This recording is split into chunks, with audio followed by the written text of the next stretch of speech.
Well, hello, and welcome to another episode of the 1% Better podcast with your host, Josh Williams. So, today I want to talk about this idea of how independence is actually built. It's not just preserved, it's not something that we just have. Most people think that independence just kind of slowly fades away with age. They assume that it's normal to start losing some independence or function. They think staying active is enough. But independence is not a given. It's not automatic, but it's actually built slowly over time. And there's this quiet drift that we see. Over time, we slowly lose muscle. You can look at the stats. I'm not going to throw any out there because I'm going to get it wrong, but each year we slowly lose 1% of our muscle. And if we don't do anything about it, we slowly see our balance decreasing. We feel a little bit less steady. We might catch ourselves more on a rug. Our ankles roll or give out.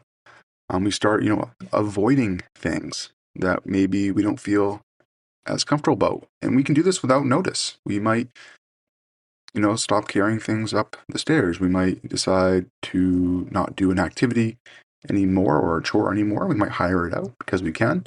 But then we start slowly avoiding these things. Another one is getting up and down off the ground. It's one of the bigger struggles. It requires a tremendous amount of mobility, strength, and stability, but it's something that is very practical. And as we continue to get older, there's less reasons why I need to get all the way down on the ground, other than in the worst reason, which is a fall. And so we want to be able to do that. We stop carrying heavy things as much. Maybe we break them up into different loads because our strength has slipped, so we no longer can carry at the intensity. Again, no dramatic injuries may have happened. It's just this kind of quiet avoidance of things that we used to do that we enjoyed doing. That could be, in the summertime, gardening getting, harder.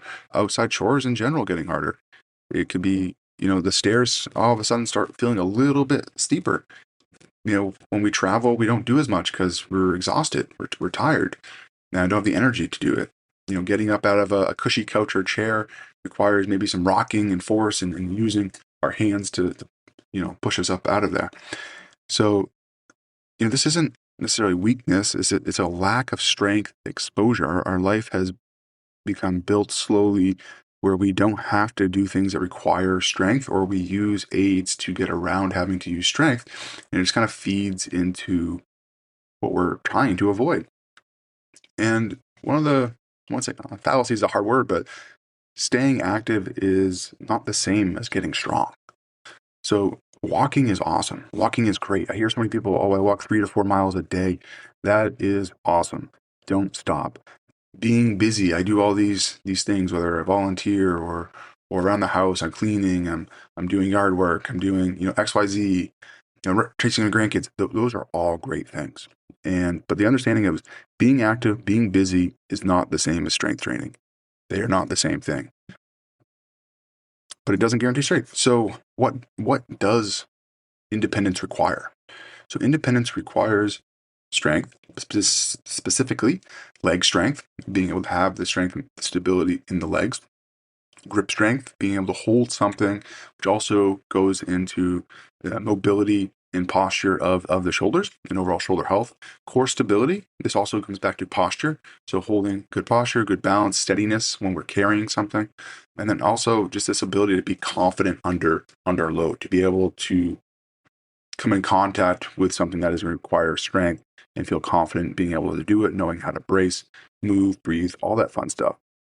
Strength is what allows you, again, to catch yourself if we trip. It allows you to lift heavy things over the head. Like, again, an example would be like getting a suitcase in and out of an overhead compartment, getting up and off the ground when we need to, whether that's during play or maybe we fell.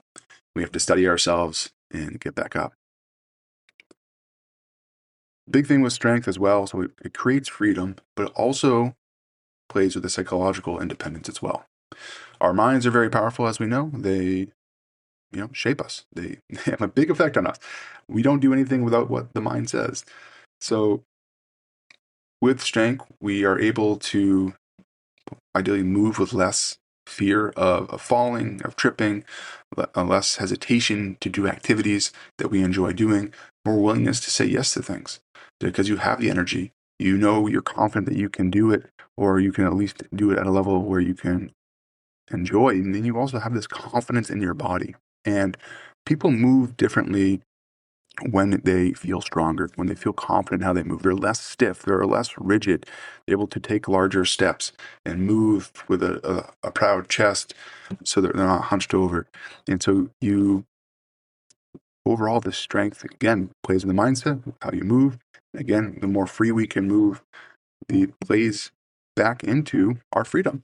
And so the goal of the gym is not the gym. The goal is always life experience. We get stronger to experience life better, to maintain our independence and freedom as long as we can.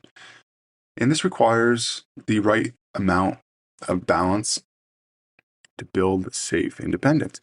And understandably, where we're starting from, depending on where you're at, if this is the first time strength training, you need more guidance. We have to do this safely and correctly. The two things we see is people try it, they do too much, they get hurt, and they think this isn't for me. It is dangerous. That's not the case. You didn't have guidance. You did too much. Maybe there was a bad instructor or coach, and that's unfortunate. And then the other side is we do too little. We do this routine over and over and over again. We get comfortable with because we know what to expect. We know how it feels. But the body's amazing. It adapts and it then stops building strength. And so we need this right amount approach where you are challenging yourself enough to continue to build that strength, maintain strength. And that's why it's important to, track certain metrics. But the goal always with strength training is consistency. So if you're the person that has a routine that they do every day, you got consistency locked in, and now you need steady, slow progression to continue to challenge the body to build that strength and independence. On the flip side, for the person that maybe has never done anything, you want to start out slow. Again, once to twice a week, that sweet spot where we're building slow, steady strength over time. And so this is the mindset we have to have is that sweet balance of it. So practically taking away what we need to focus on if you want to maintain this independence with strength is going to be, strength training about twice a week, prioritizing leg strength for sure. It's one of the big ones. And then, you want to work on some upper body strength and then some core strength as well, depending on posture or orthopedic considerations of historical injuries. We need to do that. You want to be able to pick up something heavy off the ground. Heavy is relative. Typically what we're looking at with our clients is, up to 50 pounds, sometimes even heavier than that, depending on the client. Again, we have clients that lift much more than that, but it's all comes back to where you're at, where you're trying to get to. But being able to lift and interact with something safe, heavy and safely is going to help keep you protected, whether that's because you have to lift something or you fall and now your body is able to absorb that force better. Your bones are stronger because they've experienced intensity. And then just big things like getting up and down off the ground. If at the very least you do that a couple times a day, it's going to help so much. Again, it's a lot of strength, it's a lot of mobility, it's a lot of stability. Being able to do that by rolling to both sides, both right and left, is huge. So in closing, wrapping this all up, it is never too late. It is never too late to start building strength. It never is. You're not fragile. You're not a fragile flower that needs to be babied, but you need to be at the right intensity to continue to maintain that independence. And you just need the right dose. And so sometimes certain people progress faster or slower than others. And we have to accept, though hard, where we're at now and build from there. It's not what I used to be able to do, or I used to do this. We get stuck in that a lot. And that keeps us stuck in this trap of almost like, what's the point? Versus like, I'm here now, and this is what I want my life to look like for the next X years.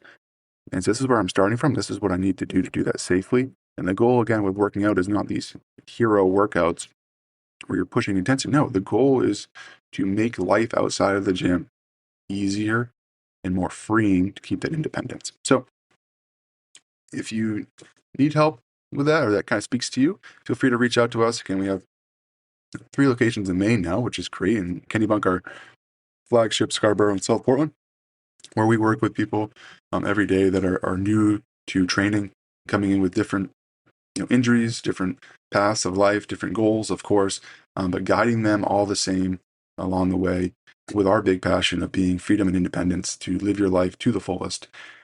And that's all I got today. Thank you all so much for tuning in and listening. Hope you have a fantastic day and week, and talk to you all soon.